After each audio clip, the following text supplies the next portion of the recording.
Welcome to ISAP, the International Forum for Sustainable Asia and the Pacific 2021, organized by IJUS, the Institute for Global Environmental Strategies. We are pleased to start the role of municipalities in promoting the Renovation Wave, which is a part of a series of webinars of the EU-funded IURC, International Urban and Regional Cooperation Programme. I'm Ryoko Nakano, Research Manager at IJUS and a member of the IURC AA Japan Help Desk, and I'll moderate the session today. The session will be 60 minutes long, and I hope you'll enjoy and actively participate. Please stay with us until the end, since we have some important announcements then.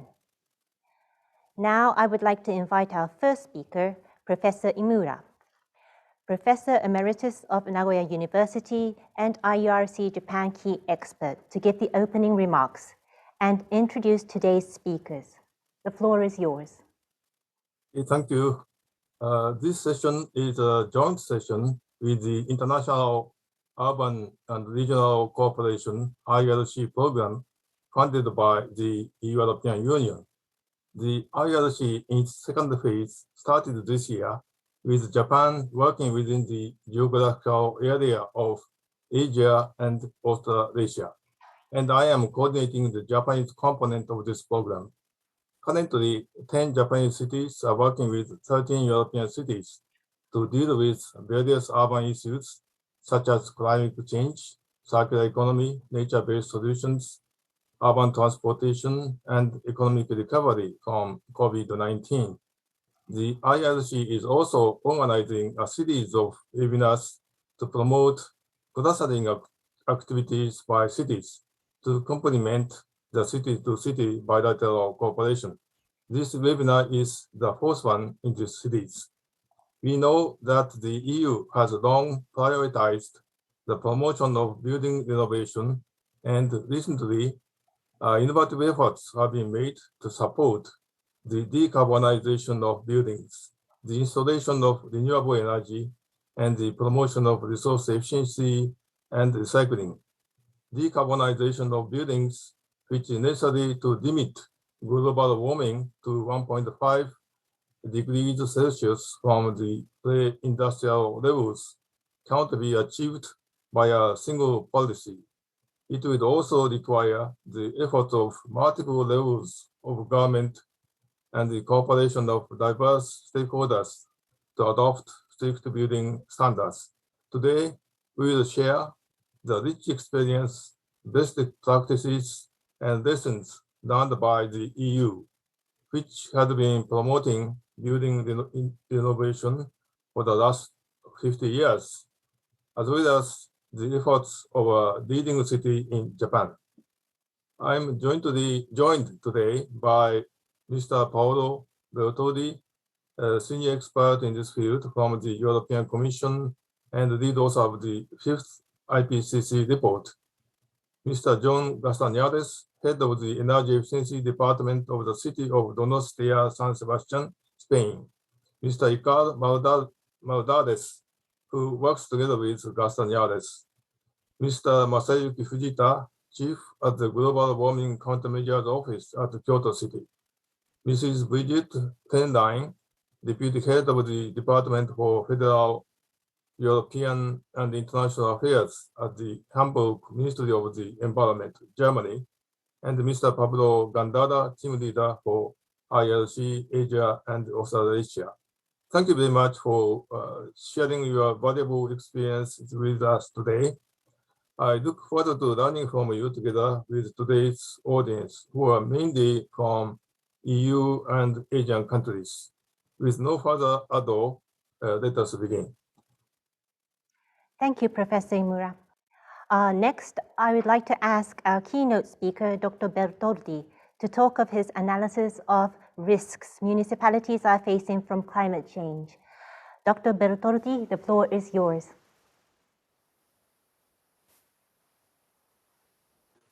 Okay, so thank you very much, Dr. Nakano-san, for the introduction, and my best regard to Professor Imura-san which was also leading expert for the Covenant of Mayor initiative, and a very important academic figures for not only for Japan but for internationally.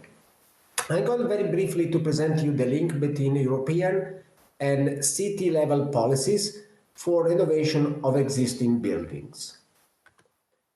So I start from a very short snapshot of the situation in Europe.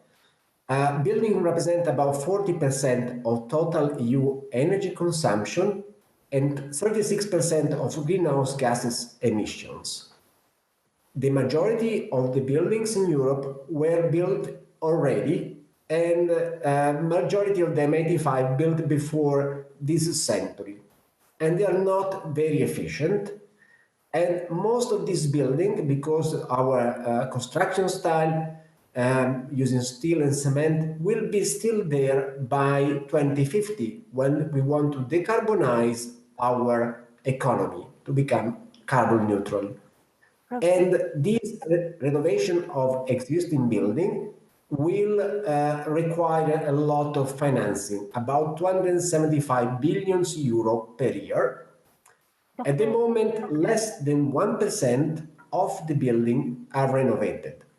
So in order to increase the rate of renovation of existing building, the European Commission has launched, as part of the Green Deal, the European Renovation Wave, which aimed to double the annual renovation rate of a building.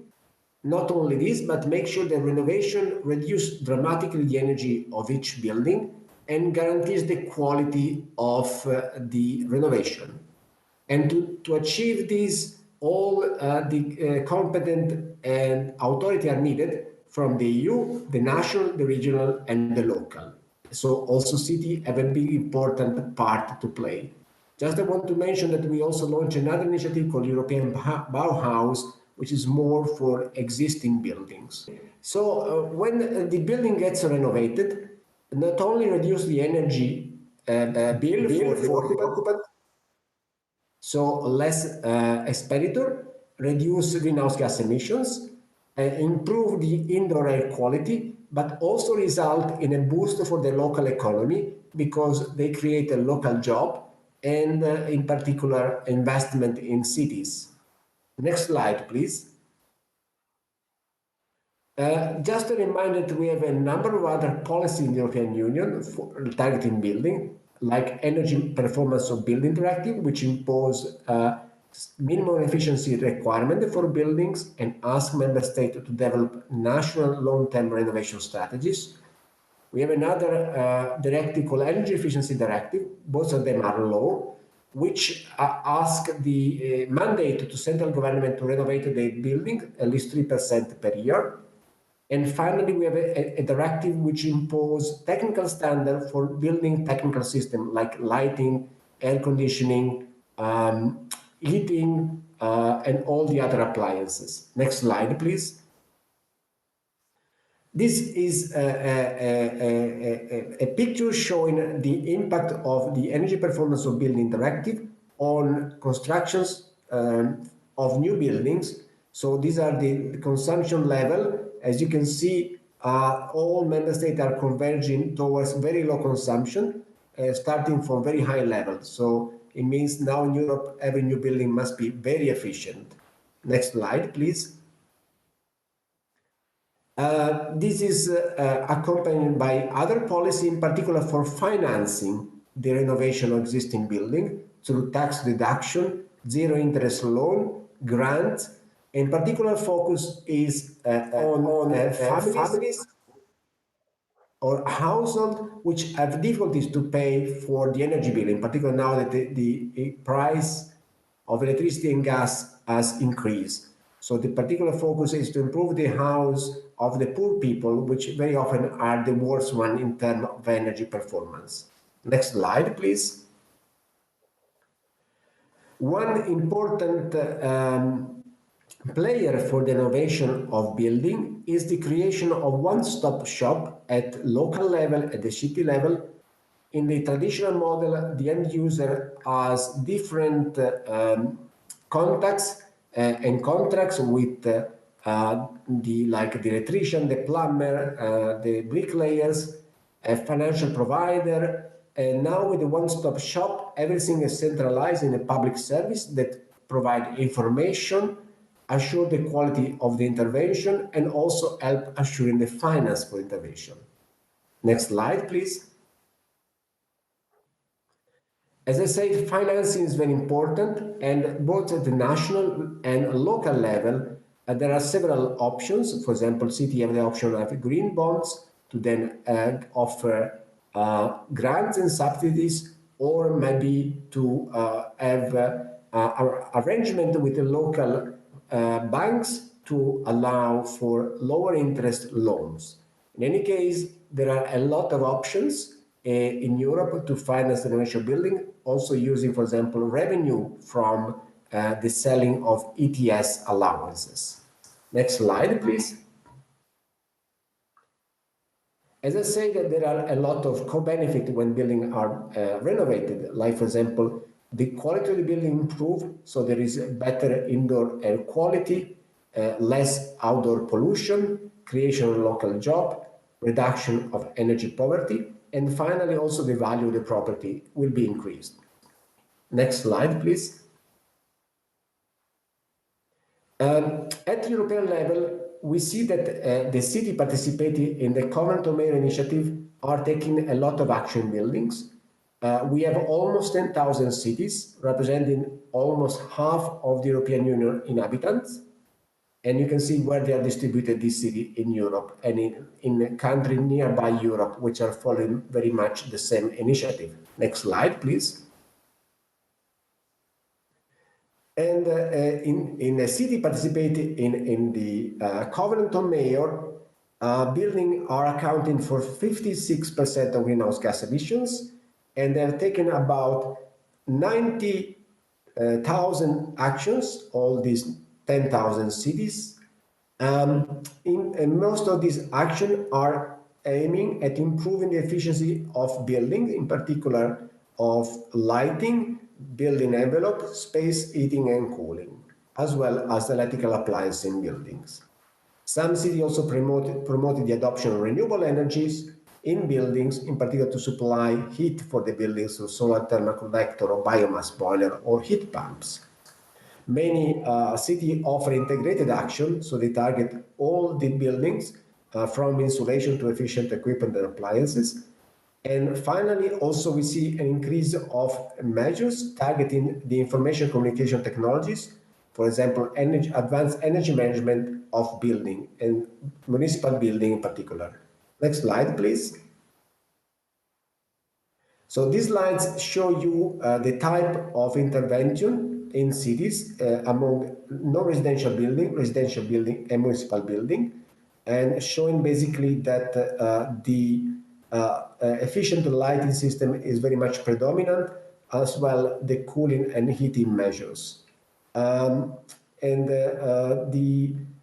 is important to see that the city try different measures and different component of the buildings, but the majority, as I say, try to adopt also an holistic solution. Next slide, please.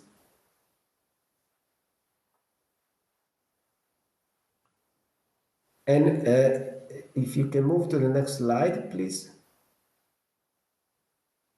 Okay. So I just show some relevant report that we produce, which can also be useful for cities. They are published in our website. They're only in English, but I hope that could be also useful for Japanese experts and cities. So next slide, please. Very quickly, the conclusion. Energy efficiency is very important for the decarbonisation of the European economy. And in particular, due to the large consumption building, there is a strong focus on energy efficiency and renewables in buildings. There are, as I say, a number of policies, and majority of them are targeting existing buildings, so how to renovate them to bring them to low consumption towards carbon neutrality at the level of the building. And national policy and local policy complement European policies. In particular, in the national energy climate plans and the national long-term renovation strategy for buildings. Additional policy on building are implemented also by cities, and I know that after me there are 3 European cities giving a remarkable example of their activities, and many of these cities are reported to the Covenant of Mayors and are therefore contributing to a collection of over 90,000. And finally, we should not forget all the benefit that energy efficiency in buildings brings at the local level. Next slide, please. Thank you very much for your attention. These are my contact details in case you may have a follow-up question. I wish you a good continuation of this workshop. Thank you. Thank you. Thank you, Dr. Bertoldi, for the excellent overview, which will be followed by the city representatives' presentations. If the audience has any questions for Dr. Bertoldi and our participating city representatives, please place them in the QA box and we will try to answer as much as possible under the time restrictions. Now, let us explore the building policies that have or are being implemented by our representatives from 3 cities. First, let us welcome the city of Donostia, San Sebastian of Spain, Mr. Castañales and Mr. Mardaras. The floor is yours. Okay, thank you.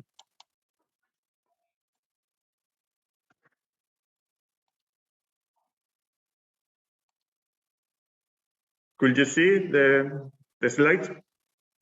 Yes, very much. Okay. It's clear. Thank you.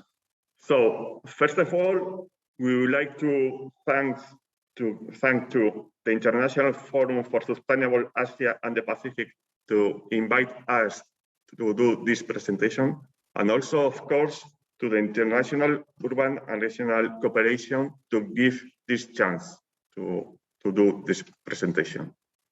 So let's start. We are going to explain which are the strategies or the policies to reduce the energy consumption in buildings in Donostia, San Sebastian. The presentation is going to start to explain the context, which is the climate and refurbishment objectives of the city of Donostia, San Sebastian. We'll explain then the municipal ordinance of energy efficiency. Then we'll share with you which are the next challenge in residential buildings for the city, in our opinion. And then John Castañares will explain which are the strategies of the politics in refurbishment or refurbishing the municipal buildings with energy efficiency criteria. So let us start. Just to explain that Donostia San Sebastian is in the north of Spain, next to France. It has almost 190,000 people, population, and the climate is mild temperature climate with 4 seasons.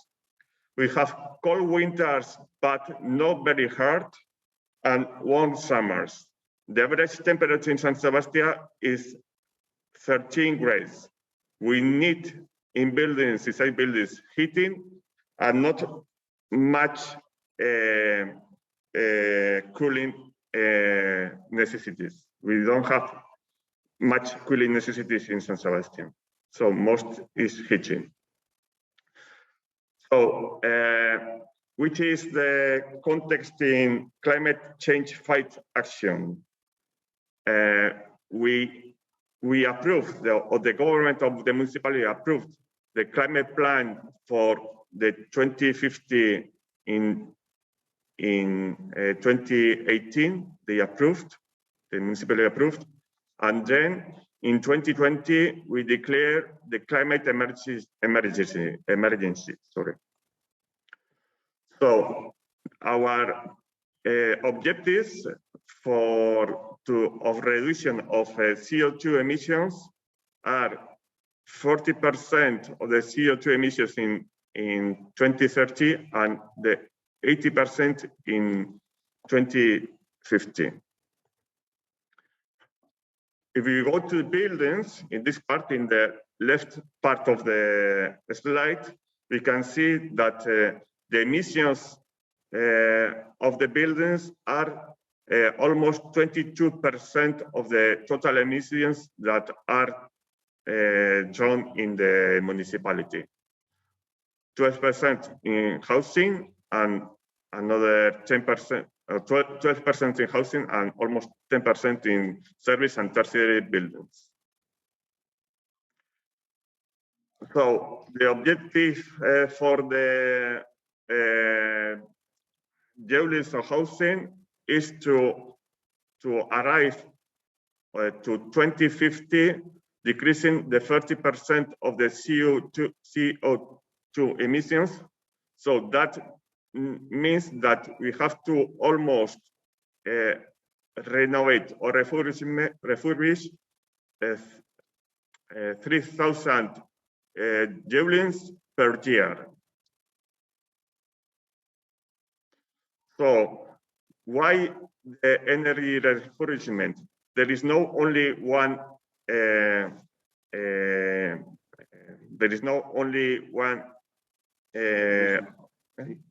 Reason. Sorry, reason is the first due to the protection of environment and climate change, of course. Then the second one could be due to the economy to avoid the energy dependency. This summer we are suffering gas problems, and the bill of the electricity is rising. Due to the healthiness and comfort at homes, the energy refurbishment causes this comfort at homes. And then finally, also for the city vision, to consolidate and improving of the construction and urban areas. So, which is the picture of Donostia San Sebastian? We have almost 90,000 joules, and 70% of those 90,000 joules are not insulated. That is because until 1980 year, there was not a regulation of energy regulation in buildings, so they are not thermically insulated. Due to that reason, in 2009, we approved a municipal ordinance of energy efficiency in buildings in San Sebastian, and it was going further than the national regulation. To resume, I'm going to say that when a citizen ordered a license of refurbishment, we asked to insulate that part of the construction work that is going to do. So in these 11 years until 2021, we have proceed more than 20% of the joules of the Donostia San Sebastian with this ordinance.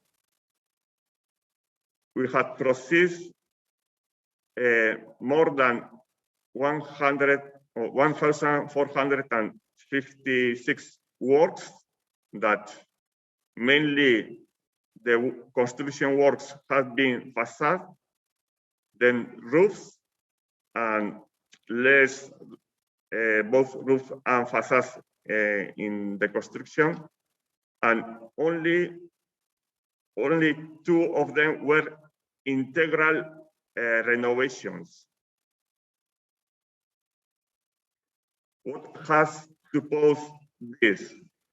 The potential of saving of all the works that have been processed is that could be supposed the 7% of savings of the energy consumption in residential buildings. And if we compare with all the consumption, energy consumption of the city, the savings could be almost 3%.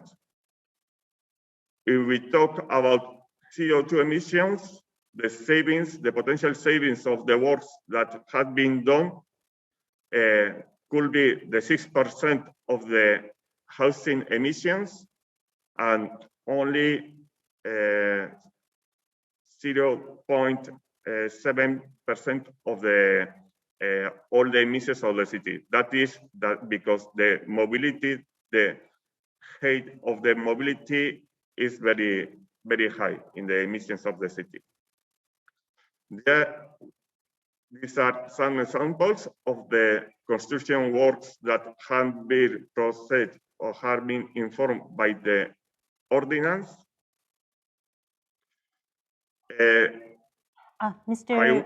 Ardares, I'm afraid we have a time limit.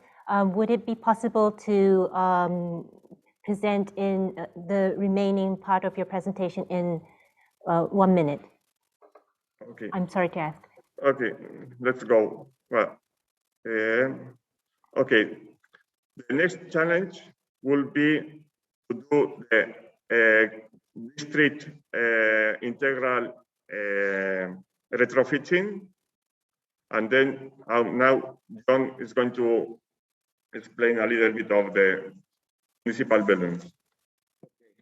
As Mr. Bartoldi told us before, the refurbishment of municipal buildings serves as an exemplary function of the public administration for the citizens.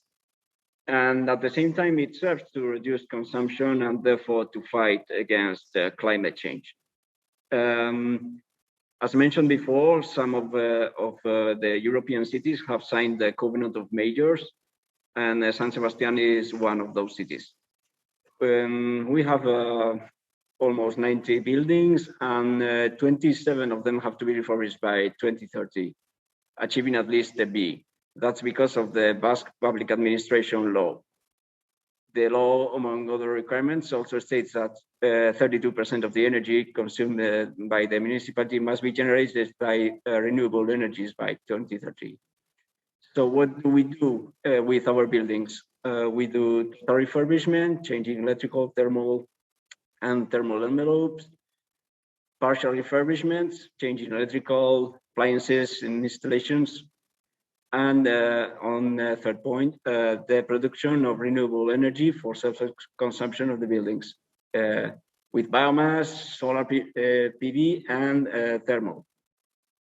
This is an example of a municipal building. It's just a kindergarten, a municipal children's school, before and after. This is the construction work with a section where you can see the insulation coming upside down from the bottom of the building, not only the facade. This is the plan with 3 little classrooms and a central. Okay, this is how it was an E, and this is what we achieve: the consumption of primary energy. Why did we select this building? Because of problem discomfort, children were the users, and the temperature, as you can see on the chart on the right side, it reached 20 degrees sometime, but there were many problems. We added insulation, and on the inner side, we did a new double skylight, and we made a new recovery ventilation, heat recovery ventilation. So we changed from an A to an A. What do we do with energy in other buildings? Well, we do some control in power and lighting. We replace boilers with biomass or gas. We regulate the heating installations. We change to LEDs, and we implement solar PV on municipal buildings, as you can see in this photograph. and we are reaching 1.6 megawatts on 44 municipal buildings. So it's quite okay. I wouldn't say it's perfect, but we are on the track. Thank you very much. Thank you. Thank you so much. It's astounding to see that you are achieving such high levels of energy savings. So next, let us welcome the city of Kyoto of Japan, Mr. Fujita. The floor is yours. Thank you very much. So I'd like to talk about the initiatives the city of Kyoto has taken.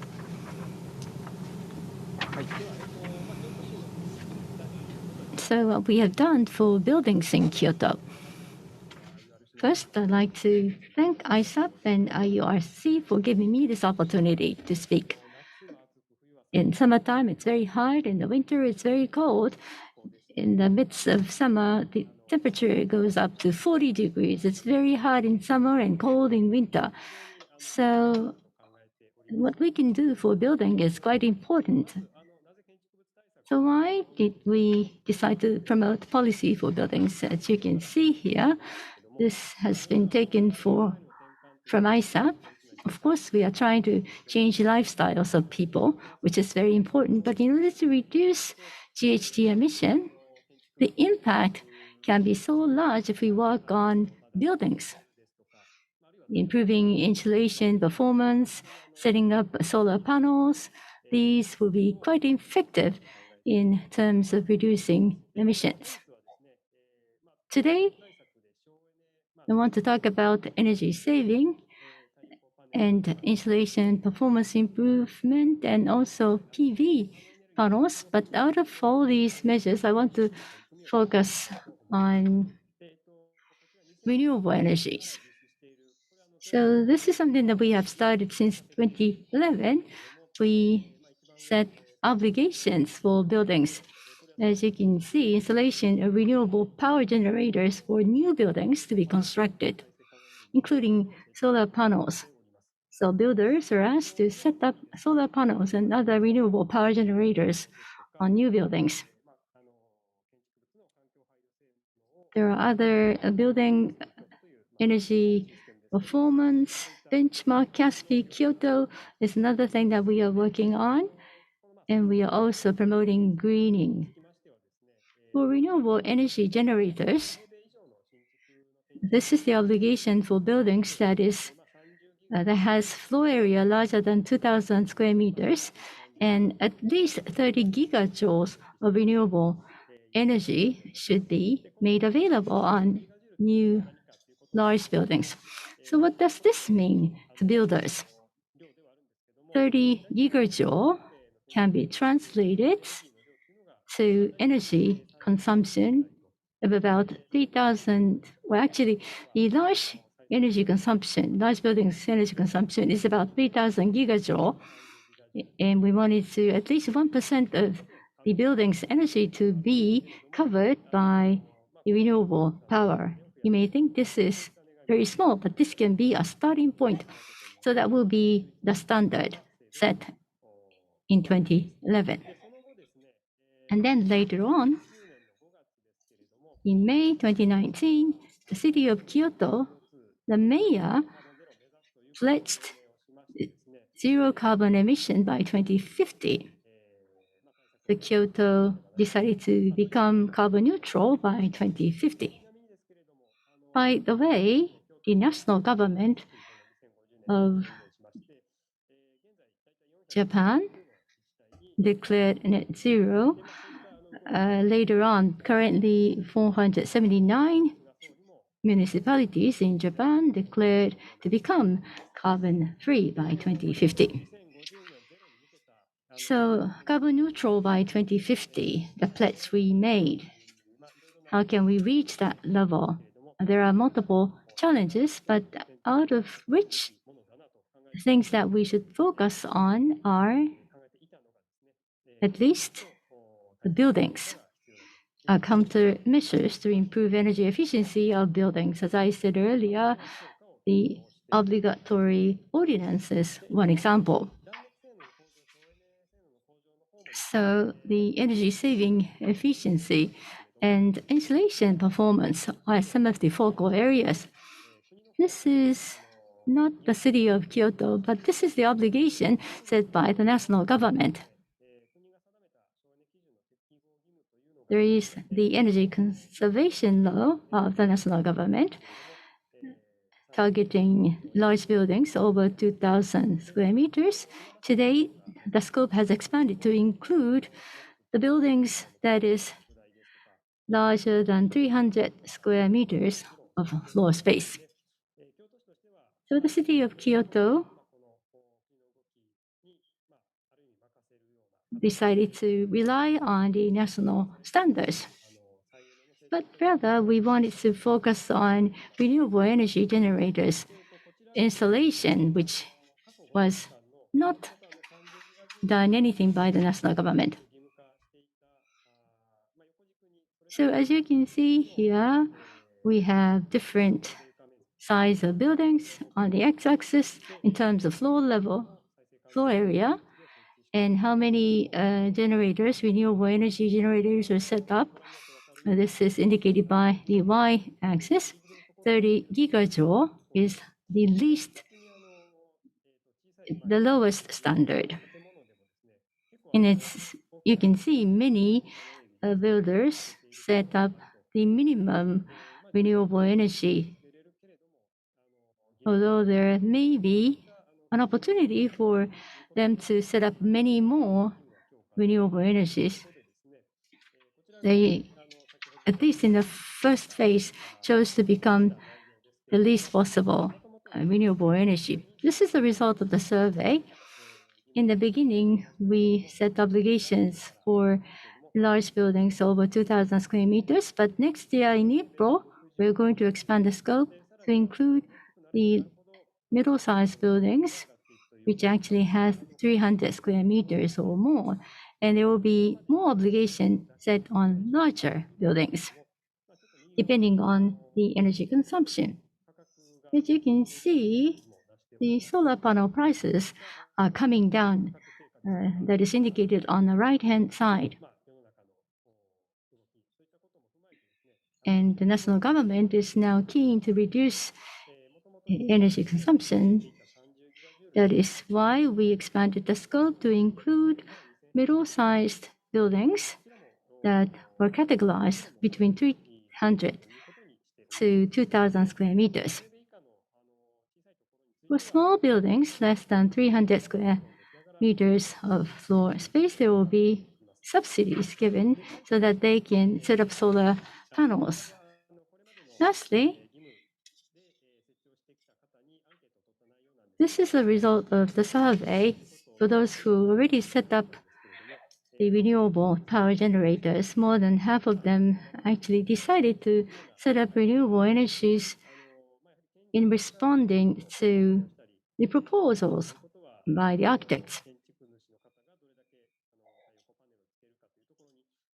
So they actually have great impact on decision makings of the builders.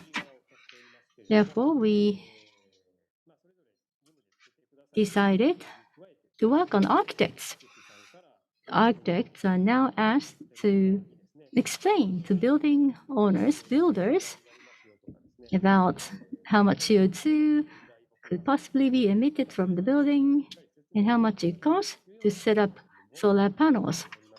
So this is the explanation obligation placed on architects now in Kyoto City, so that we'll be able to introduce many more renewable power generators on new buildings in Kyoto. This concludes my presentation. For your concise explanation of your recent policy on building renewables. Finally, let us welcome the City of Hamburg. Ms. Kuhnlein, the floor is yours. Thank you very much, and thank you for the invitation. Okay, do you hear me now? Yes. I'm very happy to be here. Thank you for the invitation. And I was invited to talk about the Hamburg building strategy. Could you please show my presentation, please?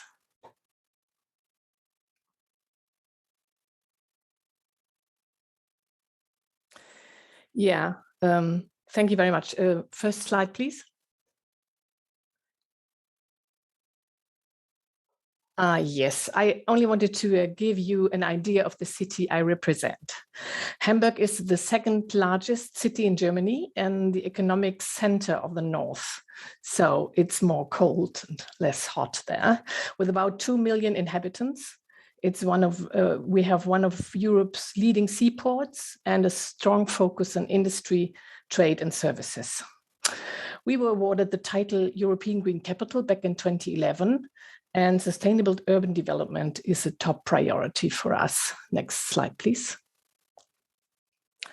Yeah, I would like to skip this part about the climate plan because of a short time. Just one thing I wanted to say. We aim to be climate neutral 2045. This is a result of a political commitment made in consequence of the recent IPCC report to raise the ambitions. And we are currently updating our climate plan. But in general, I can say that our task will not be easy, considering the expected progress in the framework conditions. More than 4.5 million tons still need of CO2 emissions still need to be reduced through Hamburg's own measures. Next slide, please.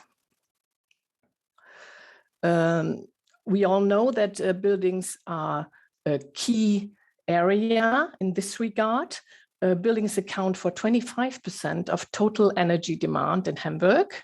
That is mostly heating, and 72% heating and the rest hot water and electricity.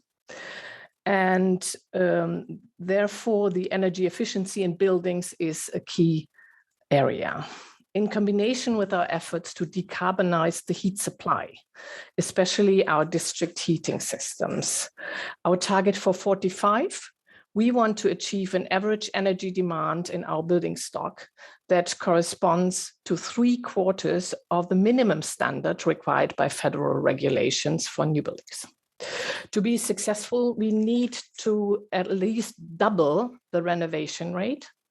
We must achieve a high quality of refurbishments, and we need to work with integrated renovation concepts that consider the building envelope and the heating system at the same time.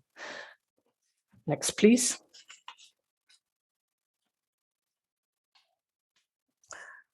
So what tools do we have? We can offer information and advice.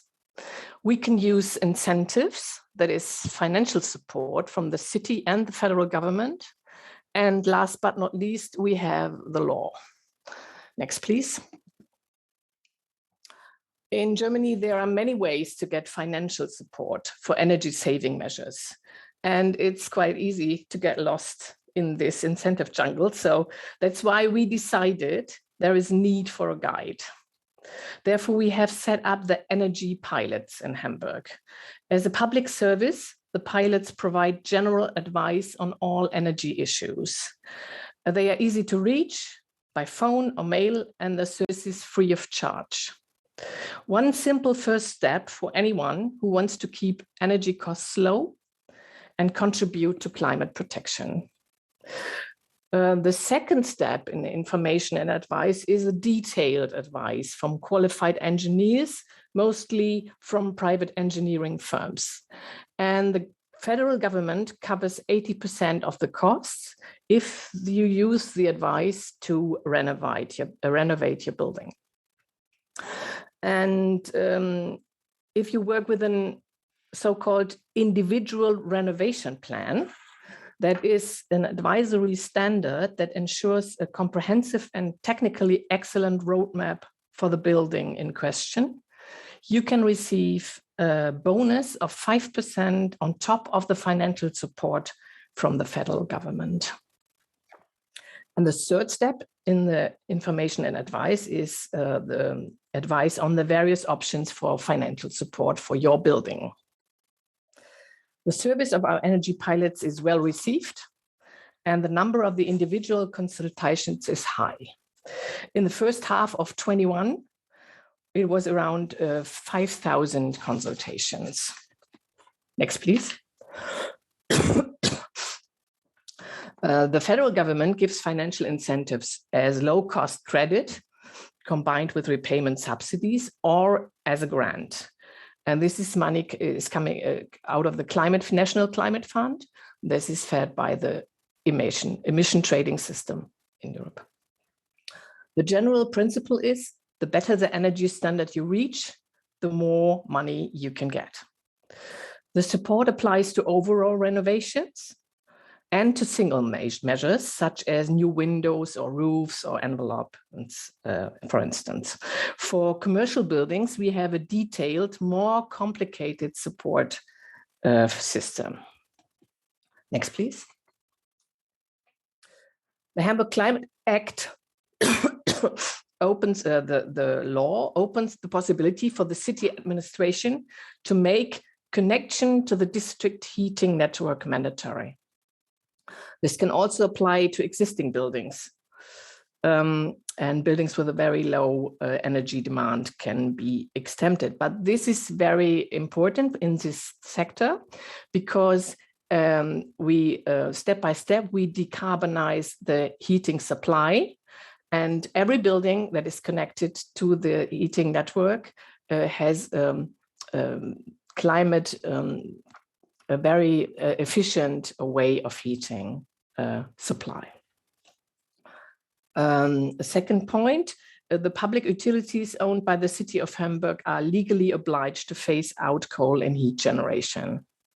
Private utilities must submit a decarbonization roadmap showing how they will achieve a 30% share of renewable energy in heat generation by 2030. The installation of new direct heating, electric heating systems with more than 2 kilowatt is prohibited. Solar panels must be installed on new buildings and new roofs of existing buildings where possible. And for buildings constructed from 2009 onwards, a 50% share of renewable energy for newly installed heating systems is mandatory. And especially this obligation to use a fixed share of renewables in the heating sector has changed a lot, as it has triggered many discussions and changed mindset in the industry. So because it's a law, but this is only one step. Thinking has to change in the building industry. Ms. Kuhlein, next, please. Ms. Kuhlein, would it be possible to present in 1 minute the rest of your... Yes, this is the last slide. So thank you. I hope I'll be in time. Yes, we will. Thank you.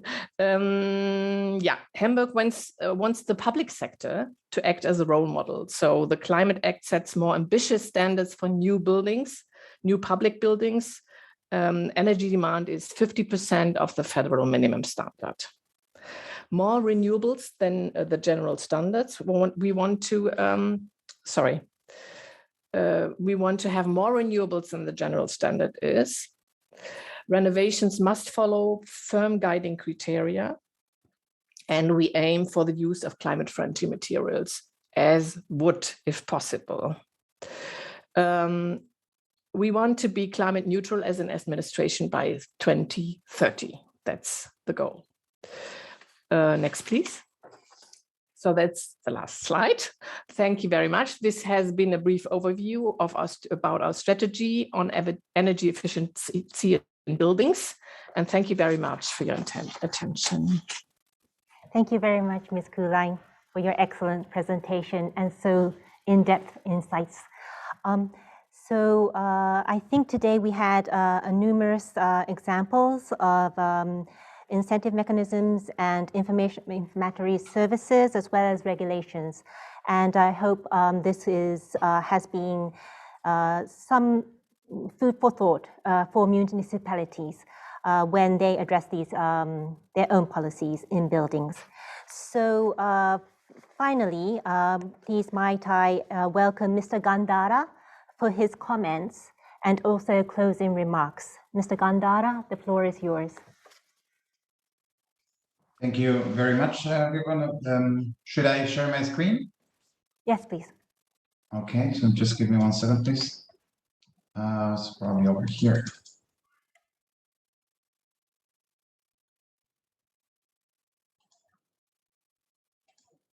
So thank you very much. So can you see my screen? Yes. All right, fine. Just some general comments. First of all, it's just to remind us that this is indeed within our so-called thematic webinar cooperation, where cities from different European and Asian countries are working together. So this is the, and my colleague Hidefumi mentioned that at the beginning, it's already the 5th webinar. And I just wanted to let you know that we have been trying to follow up after these events with some very concrete metrics that we have developed to try to catch a little bit how the cities which are cooperating or are interested in working, in this case now, for example, on the Renovation Wave, what could be the potential output of cross-country cooperation? Because as you know, this complements the bilateral cooperation between cities like Hamburg and Melbourne, for example, in Australia, or cities like San Sebastian and the counterpart in Japan. So I think this is important. We will follow up on this afterwards via email. Here you see one example from the city of Rome. They sent us this back about 2 weeks ago. It was about nature-based solution. And here you can see a little bit that they have very clear ideas about what to do and what their role could be. This is just important for this, but now coming back to the discussion and to the presentations. First of all, I have to express my thanks to all of you, all the speakers. Very interesting and very different cases, I have to say. Whereas we saw that in Donostia and Sebastian, the potential CO2 energy savings from the district, from let's say the building sector, are lower than a city like Hamburg. The efforts are anyway there as well, and we have seen that all 3 cities are very ambitious, basically, with very strong commitments to getting carbon neutrality by 2045 or 2050. And so I think it's very, very interesting. My first question, if I may put a question here straightforward, would be basically, which are the main challenges that you see over there? If we start maybe a little bit back with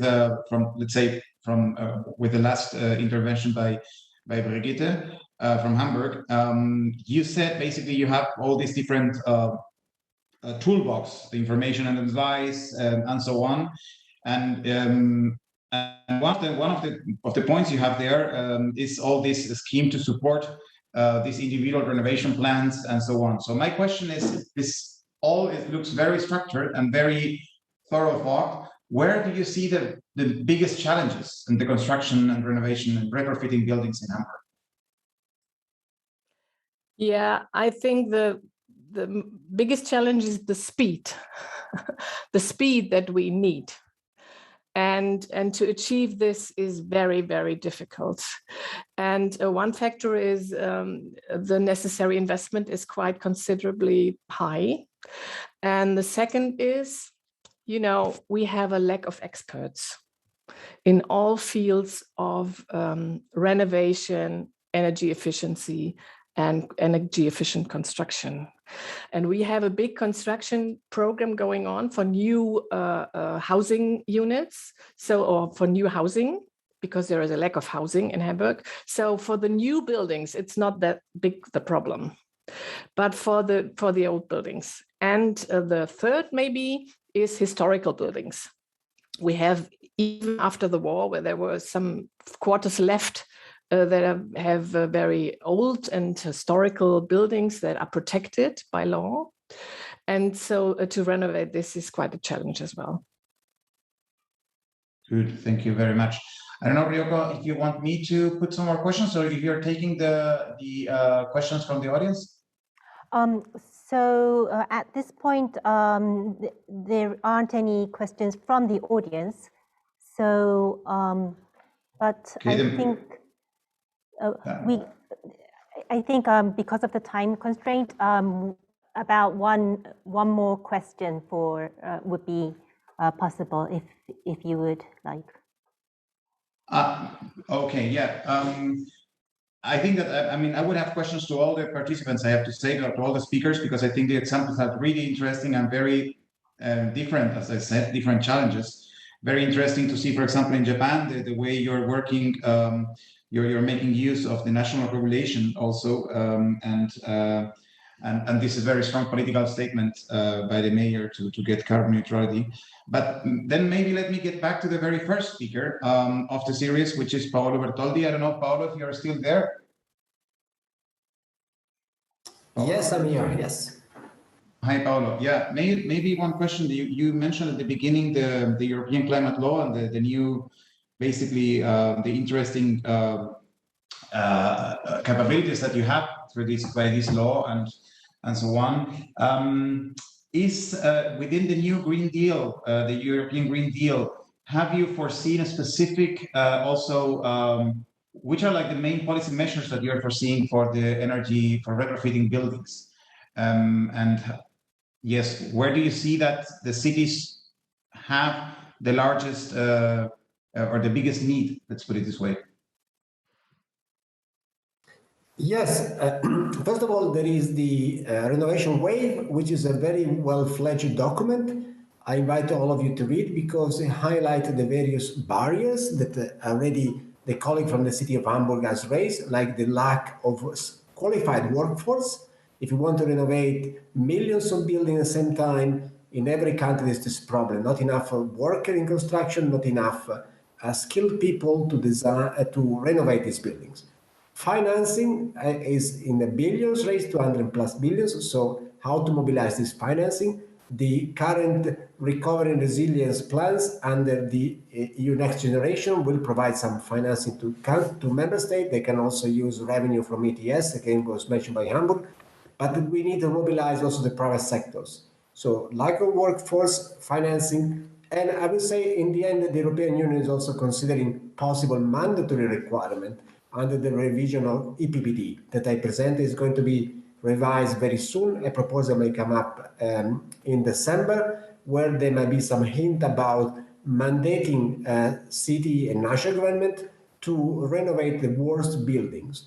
Of course, I also hinted at the problem of poor people, energy poor people, which need to benefit from renovation, and sometimes we have the opposite results. That some buildings are, especially when they're rented, they are renovated. Then the house owner or the building owner ask for higher rental prices, and then these poor people are forced out of this building and most probably have to move out to the suburb and not able to live anymore in the city center, for example. So also social consideration have to be included in a good renovation plan. Thank you very much.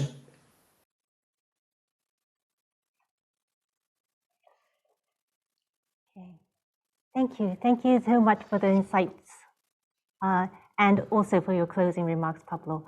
And I would have wanted to ask many more questions because of your very interesting presentations, but I will hope that there will be a follow-up, and also that the cities who are participating today could exchange views with each other, as this has been an introduction to each other as a city-to-city partnership is for the IURC. Okay. Hi. So if I may close this session, if it's okay with you. Okay. I would like to thank you all for joining this session, and I hope the discussions were both fruitful and insightful. ICEP 2021 is ongoing through the 3rd of December. I hope to see you in other sessions or at the next ISAP.